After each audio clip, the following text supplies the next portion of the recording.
Hi, I wanted to add a few comments to the earlier video I did in regards to cost of living. I want to get beyond housing, I want to get beyond the different lifestyles that people have to a couple specific points that also have a significant impact on cost of living, particularly over time. Now, one of those is a sales tax or value-added tax called a VAT.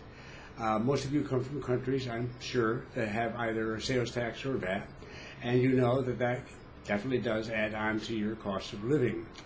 When Americans come down from time to time from some areas, they find that Panama's 7% sales tax seems to them very high. Well, a little bit more maybe. It's less than it is in some areas, for sure. Certainly, if you live in New York City, you know what I'm talking about. But in fact, it's not only low in Latin America, it's just about the lowest. So let's take a look at what it costs to pay for the sales tax or VAT in other countries. The next one up the ladder from our 7% is Venezuela, which can basically be ignored. They're technically 8 to 12%, but there's nothing to buy in Venezuela. It's a real serious economic crisis going on there of the worst kind. They're a basket case, let's face it. So we can put them aside for the moment. Of those countries that are reasonably stable, the Guatemala is at 12%, Ecuador is at 12%, Costa Rica, our neighbor next door, is 13%, which is almost double ours. And earlier this year, 2015, they were seriously considering raising it to 14% for 2016 and 15% in 2017. Whether indeed they're going through with that, I do not know at this point in time. But even at 13%, they're nearly double our sales tax.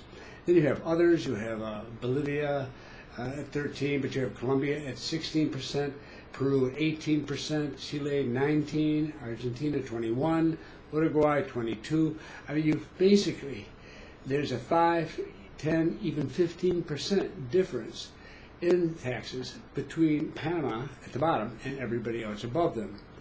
And when you are paying that every day you buy anything, short of food, medical supplies, whatever, it really does add up a lot. And if you're coming down to set up a household and you have to purchase a washing machine or a refrigerator, anything along these lines, furniture, these are expensive items anywhere you go, and an extra 5, 10, 15% on top really makes a difference. And even something as small as a tube of toothpaste, I mean, who cares? But small purchases, day after day after day, year after year, I mean, frankly, it really adds up. So it is a substantial difference in cost of living between Panama and other countries because the difference in the taxes are so substantial, and it's something you should keep in mind. So always, wherever you go, whether it's in Latin America or somewhere else, you should definitely be checking out what additional taxes you're going to have to pay when you go down to the shop on a daily basis. Now, another item of particular interest, and this is something that people do notice when they're here, is the price of gasoline. In our area, we're pretty darn good. I can bring you the statistics that come from the government of El Salvador that puts them together every month and reports them to everybody. Therefore, Central America, we're technically not part of Central America, so they include us as an addition for comparison purposes. So we're lucky to have the same source providing the same statistics each month. As of November of 2015, El Salvador itself is at $2.54. Now that's for a gallon. Now some of you operate with liters. They use the gallon because that's traditionally how these statistics have been reported for a very long time, so they continue to do that, even though they may use liters. But the key point is that if you do use a liter, you have to divide the number for a gallon by 4, and then take a little extra off, and you get a general idea of the liter cost.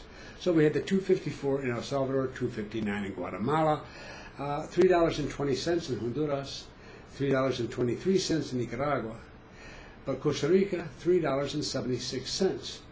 In Panama, $2.41. So every time a Costa Rican goes to fill up their gas tank, he or she is going to pay an additional $1.35 for every single gallon. It's over 30 cents a liter for every gallon or liter of gasoline that they use. That adds up a lot over time, so that's something to keep in mind.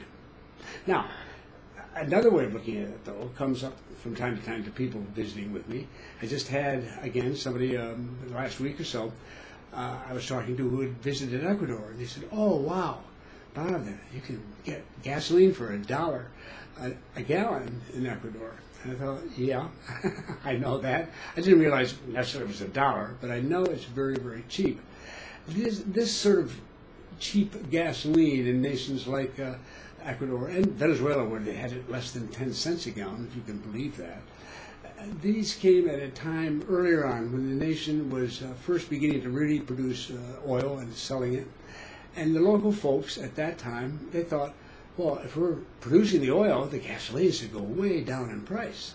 Well, the truth of the matter is that when you take that oil and you ship it off somewhere because you don't have a refinery of your own, and it's refined there, which is really an expensive process, and then it's shipped all the way back to your country, and you pay the global price for it, then the savings are really relatively small. They are indeed, because you sold the original barrel of oil that led eventually to this gallon of gasoline. Still, nonetheless, the difference is not substantial. So you could have a little less expensive gasoline in your country and give the benefits, so to speak, of being an oil producer back to the people. But what so many nations have done, and Ecuador among them, is to sharply cut, deeply cut the price of a gallon of gasoline to satisfy people's feelings that they're really benefiting from the oil they're producing. And this has come right back to be a nightmare for many countries. In fact, across the board in natural resources right now, South America is suffering, whether it's copper or tin or oil or natural gas. Prices are very low in Venezuela, terrible situation. But Ecuador, along with Bolivia, Peru, and Chile, these are nations that depend heavily on that. Brazil sees its oil price dropping. So it makes it very difficult in a nation like Ecuador when your income is falling rapidly, but the price you're paying for this gasoline coming in at the global price, it's falling, but it doesn't fall anywhere near as substantially as your oil price is falling. It puts a terrific burden on their budgets, and Ecuador is definitely one of those countries having a terrific struggle right now trying to figure out how it's going to pay its bills. Now, if you can't rapidly raise the price of gasoline, you have a rioting in the streets. People don't like that in any country, certainly not fast, and you have a long ways to go from $1 to get it up to a reasonable level. So that's not likely to happen, especially since at any given point in time, and right now in Ecuador, there's a lot of political strife, and so you don't want to drop that into the picture too. So how do you deal with it when you have a problem like that in a country? Well, there are basically three ways. I mean, you can pay, people can pay more taxes. Well, that doesn't go over the big thrill in a place like Ecuador. They don't want to pay higher taxes. There'd be strong opposition from local folks to that. Needless to say, it doesn't make you popular. Another way to do it is to take on more debt internationally and pay the interest on that debt. That is, in effect, another form of taxation. It's just delayed, but it's going to have to be paid, again, by the taxpayer. A third way, unfortunately, is very popular. They're all unfortunate, but this one can be a problem, is that they take the money for the subsidy out of the education budget, the health budget, the highway and infrastructure budget, the sort of things that are necessary for a modern society to function properly. They get starved of funds in order to provide the super cheap gasoline. It's not a wise idea. Eventually, if it goes on, it just causes huge problems. And Venezuela, again, is unfortunately an extreme example of where things can go. But it's a terrific problem everywhere in countries that depend on oil right at the moment for the primary source of income. Ecuador is no different. So there is a cost involved here. Even though the gasoline may be cheaper now, you don't know what it's going to be costing in a year or two, but the price you may pay may be from the social and political strife and problems that occur when the government simply cannot pay its bills.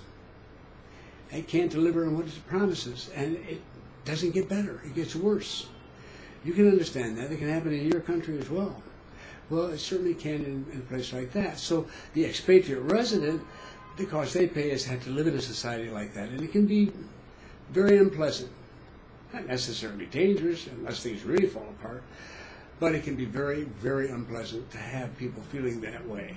I do believe that if you stop and think about it, I think most people come from countries who would probably object very strenuously if their government decided to reduce the cost of gasoline by 50 or 60% as a subsidy.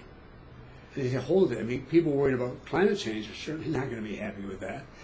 People concerned with air quality are definitely not going to be happy with that. A lot of cars just keep running, and they run a lot more than they would otherwise. That probably should be off the road, but it's so much cheaper to use them because the gasoline is so cheap. You've got that sort of problem facing you, and then of course there's the tax that has to be paid, the debt that has to be taken. So many of the folks who seem to appreciate this $1-a-gallon gasoline in Ecuador are the very same people who would violently and very strongly oppose any suggestion of doing that in their home nation.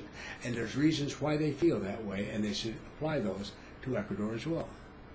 So when we're talking about cost of living, it's more than just what rent you pay or the cost of the house you buy or even your chosen lifestyle. It has a lot more to do with other factors, and although none of these may apply to you, I don't know. It's food for thought, and I wanted to share those as well. Thanks.